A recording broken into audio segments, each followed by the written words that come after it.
So get this. Every year, about 20 tourists visiting to Paris are so overwhelmed by the difference between their expectations of the city and the actual reality that they experience debilitating physiological symptoms, sometimes being sent home under medical supervision. And I think this phenomenon is a fascinating example of how our expectations of things can actually set us up for failure. So in this video, I want to share some ways that I've managed my own expectations about things that help me live a happier life. Hey, so welcome back to the channel. I just got back from 2 weeks of vacation in Europe, including a few days spent in Paris. And I learned about this idea of Paris syndrome, which Wikipedia defines as a sense of extreme disappointment exhibited by some individuals when visiting Paris who feel that the city is not what they had expected. And it sounds like a minor annoyance, but it turns out that this is kind of a big deal. Like, the condition seems to be particularly felt by Japanese tourists who are fascinated by French culture and have this idea of Paris being beautiful and romantic and fashionable. But once you're there, you realize it's just a city. Like, it's pretty cold and windy when I was there. The sidewalks are kind of like a minefield of dog poop as we were walking around, and we walked around a lot. And Parisian people, aren't mean by any means, but they're not the most friendly, certainly, and the subways are crowded and unforgiving. So I could see how people would be pretty disappointed with their experience of the city relative to their expectations. But I think about how often this happens in other parts of our lives. The idea of a dream job that you accept and then find out that it's filled with a good bit of mundane work. The idea of a soulmate who you meet and then realize comes with the challenges and that comes with any meaningful relationship. The idea of any trendy diet or a workout routine or an achievement in your hobby that you think is going to be the turning point, and then it turns out just to be another moment in time. And so I think there are a handful of strategies that can be used to manage how I set expectations, bring myself back to reality, and live a more balanced, satisfied life, and I'll be sharing them in the next 5 tips. Tip number 1. Ground your expectations in reality. Remember that social media and books and movies are conditioning you to idealize things like the perfect city, the perfect job, the perfect partner. But it's important to realize that no city, no partner, no job is perfect, and everything has its own unique challenges and drawbacks. And in fact, it's those imperfections that actually make those things so special and meaningful in the first place. So ground your expectations in the current reality and accept things for as they are. Tip number 2 is to focus on gratitude for your current reality. One way I practice this is by thinking about and writing down or saying out loud 3 things that I'm grateful for every morning when I get out of bed.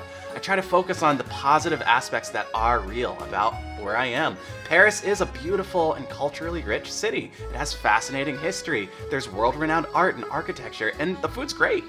So rather than rat-holing on disappointing aspects like how the sidewalks are kind of a minefield of dog poop, try to appreciate the things around you that are so special. Tip number 3 is to focus on self-care. This is important all the time, but especially when you're facing a break between your current reality and your elevated expectations, I find that self-care can really work wonders. This means eating a healthy diet. It means getting some physical activity every single day. It means sleeping well and establishing and keeping good sleep habits. All these things bring you a personal sense of satisfaction and joy that creates a foundation of happiness as you reset your expectations of the world around you. Tip number 4 is to cultivate a strong internal locus of control. So internal locus of control refers to the belief that your actions and decisions determine the outcomes of your life. So people with a strong internal locus of control believe that they're in control of their destiny. They take responsibility of their successes and their failures. They're more self-reliant. They're proactive about pursuing their goals. They set higher goals for themselves. They take initiative, and they persist in the face of challenges. And they're more resilient to setbacks when things don't live up to their expectations. And in fact, they view failure as an opportunity to adjust their expectations to reality. On the other hand, people with an external locus of control tend to externalize their outcomes, giving them up to the environment or luck or the actions of others. So they feel helpless and powerless when their external reality doesn't live up to their internal expectations. Now, of course, some things really are out of your control, but by cultivating a strong internal locus of control, it allows you to take back the agency of building the reality that you want to see from the inside, rather than expecting your environment to create it for you. Now, tip number 5 is to let go of expectation altogether. This is the practice of releasing preconceived notions or assumptions about a situation or an environment or a person. Instead, I try to approach these things with an open and a curious mindset, and this is powerful because it reduces stress, it increases happiness, and it improves my relationships.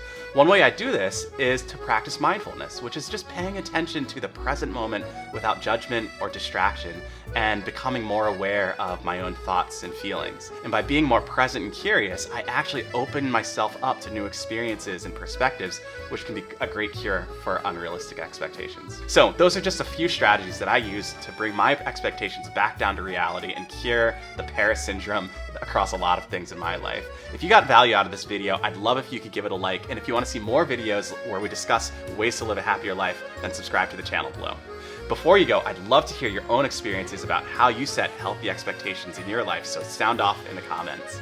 And if you want to hear another story of mine about a recent health scare, click here. And until next time, love yourself, love the world around you.